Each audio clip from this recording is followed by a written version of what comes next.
I shut down my daughter's deadbeat father for trying to use her as a therapy doll for his grieving wife, and now he thinks he can take me to court and play dad after years of abandoning her. So I, 33F, have raised my daughter, 6F, all on my own. She was born from a one-night stand with a now former friend, 37M. We never got together and he refused to be involved in my pregnancy or my daughter's first 4 years of life. I was stressed out emotionally because it's a big change, but I never asked for child support or forced him to be involved. I have enough income to send my daughter to private school. I'm perfectly fine on my own. The issue started when he reappeared from wherever he went and decided he wanted visitation out of nowhere. He's not in my daughter's birth certificate. Father is listed as unknown. He wanted to have that amended.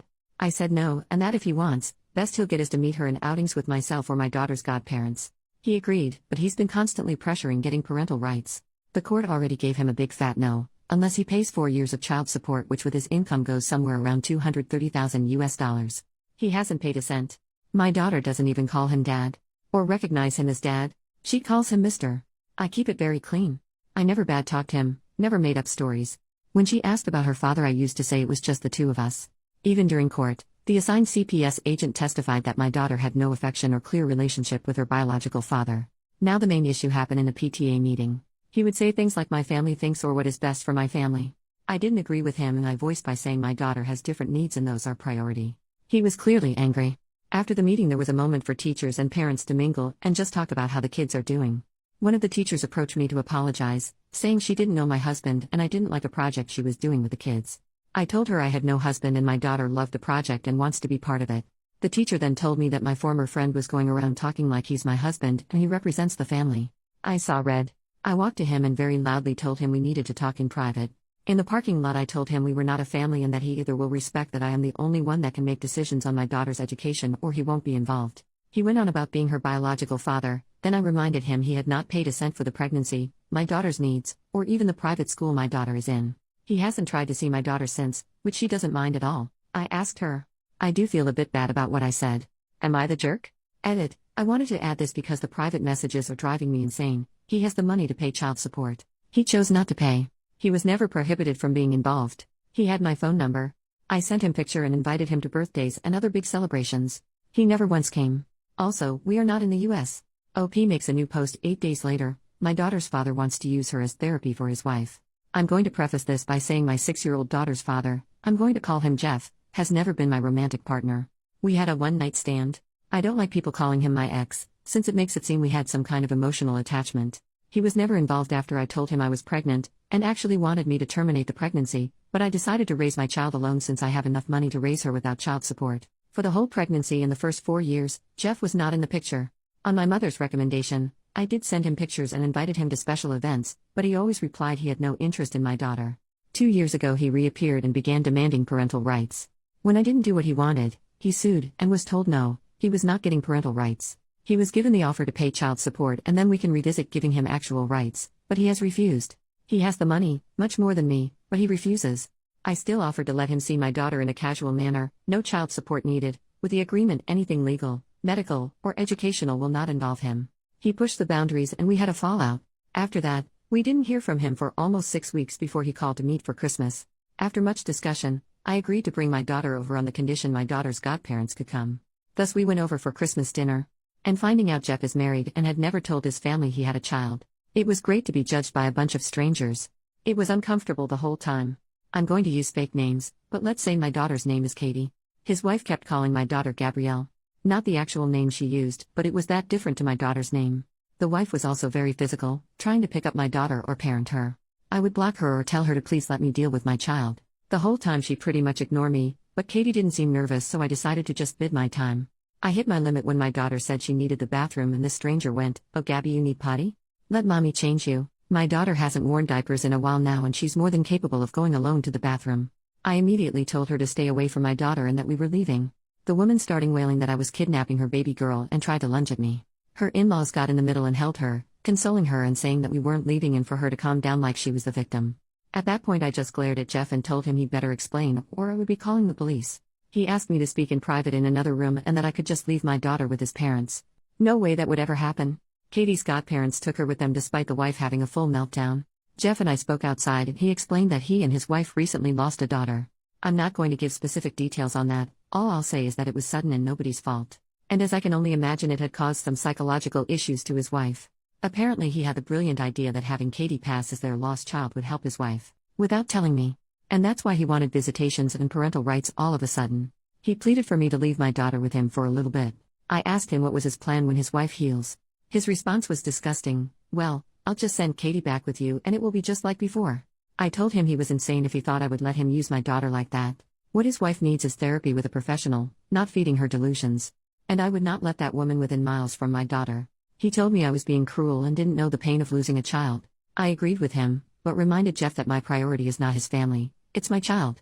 What he and his family do to work through their grief has nothing to do with us. I also told him to call his lawyer because I am making sure he never has contact with my child ever again. So that's what I'm bracing for. He's been blasting my phone since Christmas, but I can easily ignore him. My daughter and I are doing a small travel vacation.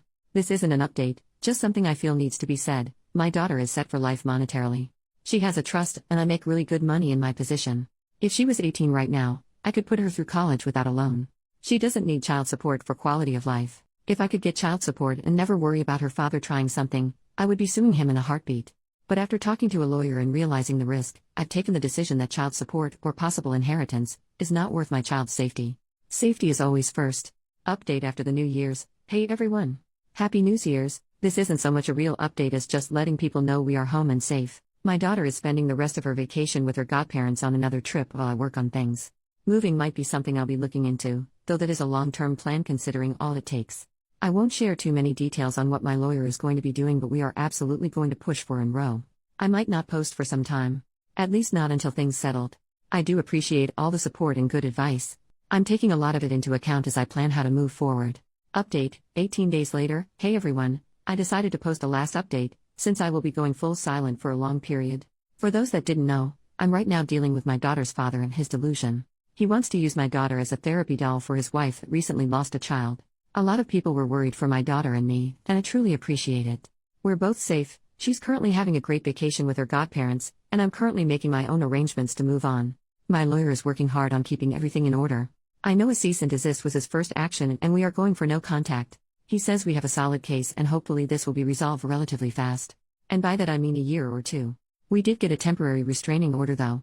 It's only until our first court date, but after it could be extended. I haven't had any direct contact with Jeff. He lawyered up to and tried to send a threat to take full custody. My lawyer laughed at it since his reasoning was parental alienation. Except I have proof I tried for years to have him involved. Apparently turning in a few emails showing my attempts was enough to get them to change parental alienation to a different reasoning. My lawyer is not worried in all honesty, so that feels good. For now I've decided after much thinking that moving is going to be necessary. It won't be something I can do on a whim, but I'll be looking into new houses within the month to hopefully move sometime this year. School will remain the same, but we will be speaking to the admin to make sure only certain people can pick her up. And part of that decision has been to hire a private driver. He's someone I absolutely trust and has worked for relatives in the past, so I'm very comfortable with the idea and so is my daughter. Now I just have to make sure they don't go for fast food every day after school. Things in all honesty are not that scary right now. I have a good lawyer, good evidence, and my little girl is happy and healthy, so I'm just going to focus on working things little by little.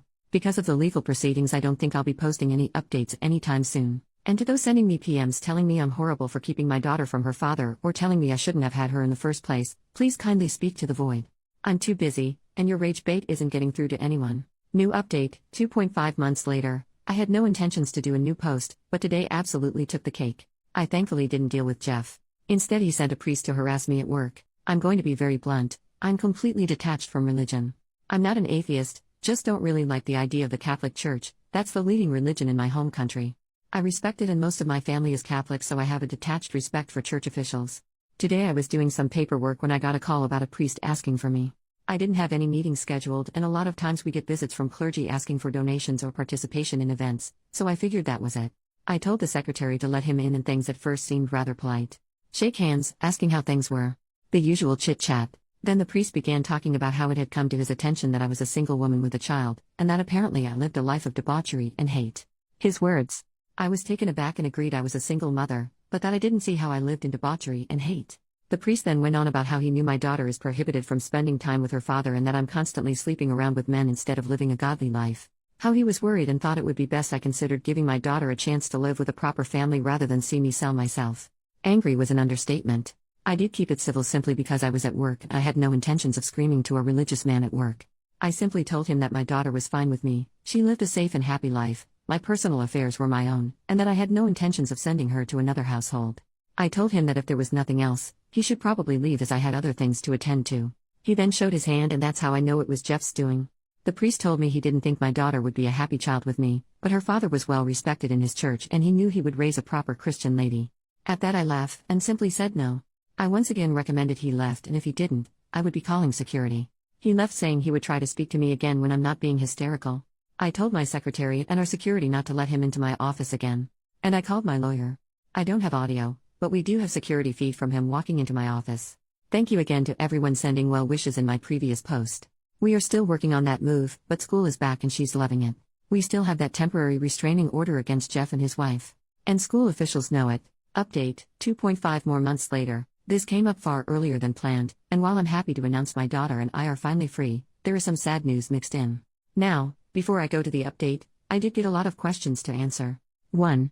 Did I know Jeff was married? He wasn't when we had our one-night stand. 2. Are you interested in Jeff? No. I'm aromantic. Meaning I do not develop romantic feelings. I don't think that's a healthy mindset for a long-term partner, so I refuse to date. I was okay with one-night stands until I had my daughter. 3. Why did you send information to Jeff? Because my mother recommended it and she was absolutely right. Had I not done so, he could have sued me for parental alienation. By trying to get him involved, I actually came out far better situated to prove I'm not trying to keep him away out of spite, but because I truly think he's a danger. 4. Why don't you talk more about your daughter's emotions and status? No? No offense, but I give just enough information on my 6-year-old. I don't think people in Reddit are bad, but this is the internet. I don't really need to speak in-depth details on my child's mental state or her actions. What I want to share about myself, that's fine. I'm a full-grown woman. My child is another matter. I don't even post pictures of her in social media. All you need to know, for the people asking, is she's happy, healthy, and has a father figure in her godfather. She's a normal rambunctious little girl. 5. Why was Jeff arrested? He got into a drunk fight. Assault charges. It's completely unrelated to my kid, but could have been used for custody matters. Ended up being unnecessary. Now, to the update. While our case has yet to be reviewed, we were scheduled for September 2025, Jeff's lawyer contacted mine to say they were dropping their demand for parental rights. About 6 weeks ago, Jeff formally agreed to drop any claims for rights or responsibility to my daughter. I know a lot of people are going to go all over, but what about child support? Or inheritance? Keep reading, it should explain why it is not worth it. My lawyer went over the documents to make sure it wasn't a legal trap of sort, and he confirmed they were exactly that. He wasn't asking for anything in return, just to drop. I didn't question more, just had it signed, and now we need to wait a couple of weeks to get confirmation that everything is done. Since both parties agree on this, it should be relatively quick to get it through the courts. If it sounds weird that he suddenly just gave up, I thought the same. To be sincere, I was half tempted to snoop around, but I was way too busy making arrangements. As some people suggested, I will be moving. I won't leave the country I live in, but I plan to move closer to my support system, my daughter's godparents. Turns out there's a property less than 5 minutes away from them on sale. There's no home built yet, so I have a lot to do, but that's my intended new home. We also got not 1, not 2, 3 dogs. The cat probably is planning my murder. So with all of these changes, I have to admit, I didn't have time to snoop. The thing is, the whole thing came to me rather than me need to look. I met with Jeff's in-laws. It was pure coincidence. I waiting on some things in a store and they were there. I had met them in passing in that mess of a Christmas party last year, but this is really the first time we talked. My daughter was thankfully at school since the topic was heavy. They recognized me and asked if I could speak to them. I wasn't sure, but I decided to be polite and offered to buy them a coffee. They were very nice. Not entitled at all. They explained they were sorry for their daughter's behavior. She had not been the same since she lost her child. Those who called out that she was using her dead baby's name on my daughter were right. And they just wanted to clear the air with me. I told them I didn't personally blame them, but I couldn't forgive their daughter and she was a big worry. That's when shit hit the fan. The mother started crying and the father explained Jeff's wife passed away. Self-inflicted. I feel like crap for the things I told them. I apologized, but they were very gracious and told me they knew I had no idea. We talked a little about her, about their grandchild. I found out what Jeff told me about how his child died was a lie. And now I don't feel so kind as to keep it wrapped up. He shook an infant because she was colic. If you don't know what that is, it's when babies just cry nonstop. I was angry. I'm still angry. No one should ever shake a baby to the point they pass away. That's just diabolical in my opinion. He had told me she just passed away from sudden infant mortality. It's a common thing here, unfortunately. They talked about Jeff and how he sworn up and down I would agree with his idea to have my daughter pass for their lost grandchild. And that would help their daughter. They were not really thinking straight, and I get it. Jeff is a charmer, and mix that with grief, it goes nowhere well. There were other things said, but the main thing was they didn't want any resentment on my part to their family or their daughter. I told them that I don't hate them or their daughter, and how sorry I was they had to go through all of this. They gave me a picture of my daughter's half-sister. She was a very cute baby, and I plan to one day explain things to my daughter. I think it's important she knows. I also know where Jeff's wife and her baby are buried. I think not yet, but when things aren't as raw as they are right now, I'll take my daughter to visit her sister. I called my lawyer after to give him these new details. He did reprimand me for speaking to the in-laws alone, but he understood the situation. My lawyer is a good friend of mine, and he tends to be very blunt when I make mistakes. He promised me he's making sure that whatever ties could exist between Jeff and my daughter are fully cut legally. More things have come to light too. People were right, Jeff was pretty much lying to everyone, trying to paint himself as this saintly father that couldn't possibly be part of his one surviving daughter's life. A lot of people immediately judge single mothers here as homewreckers or street workers, so I had a few bad encounters with people throwing insults and threats my way. Another thing that came up, which was relatively recent. This was about 2 weeks before he gave up. Jeff began telling people he offered to marry me, but I refused him. That I was always after his money. Thankfully that one lie didn't go far with most people that know both of us, since I've made it very clear throughout my life that I'm never getting married. And I don't need his money. I got into a high-income job to care for my mom. And now my daughter. I don't really care for excessive luxury. His wife passed away not long before he sent the agreement. He didn't want anything to do with my daughter. It does explain why Jeff gave up. I still think he's the most horrible human being that exists. An entitled murderous bastard. He felt entitled to my daughter. He failed his wife, an unalive and innocent baby. And I know he knows I'm posting this on Reddit, so if you read this, Jeff, I hope karma really gives you everything you deserve. I want to say more, but I don't want to break Reddit's rules. But yeah, here's the good news mixed with terrible news. I might update this post if anything else happens, but I want to believe this is over. I just want to close this chapter and look into a new start. Small disclaimer, I don't know how he got away with unaliving his child. I have no access to police records or investigation. I'm not part of law enforcement or involved with any judicial entity. For people asking me for more information on it, I'm really sorry, but I can't give you a full legal case. I personally don't know how some people in Reddit get access to police records that easily, because I certainly don't have access to them. All the info I have is what I'm told by others, chisme, or what my lawyer can find. Relevant comments, OP on why Jeff is not in jail, I can't tell you for sure. You have to understand I'm going from what the in-laws told me and what I know of Jeff. I'm not a detective. My guess? He either paid his way out or made it seem it was an accident. As far as anyone I've met that knows about his kid, they thought the same as me. She died suddenly in her sleep. I don't doubt the in-laws though. It sounds like something Jeff would do at this point. OP on her country's laws. We're not in the US first of all. American law isn't a thing here. Here, a good bribe to the right person makes a lot of things go away. All I'll say is Latin America. I've explained in my past posts I don't share my specific country for privacy reasons. OP updates in the same post, 3 months later. Well, it's been 3 months and good news all around. To begin with, we're finally free of Jeff. Life is pretty much back to normal. My daughter only asked about Jeff once when we went to the park. We would meet him, and it was to make sure Mr. was not there. We also went together to her baby sister's grave. I explained to her as best as I could. I don't think she understands yet what the situation with her half-sister is, but we will go through it little by little. Another big change is I'm dating someone. And no, I'm still aromantic. My best friend who's been in the US until recently came back and asked me out. When I told him I was aromantic, he told me there was no pressure for romantic feelings. He just wanted a partner he could trust, and while this isn't a traditional relationship, it's really nice. I adore him as a friend even if I don't see him in any romantic way. He's met my daughter, but we're not doing anything official like moving in for a very long time. Through the grapevine I heard Jeff is apparently engaged again too. I think it was a very good thing we made that no-contact agreement. If he ever tries anything with my daughter, that piece of paper will be enough for court to tell him to go away. Overall we're happy and safe. I'm grateful for all the support here through the hell that was dealing with Jeff.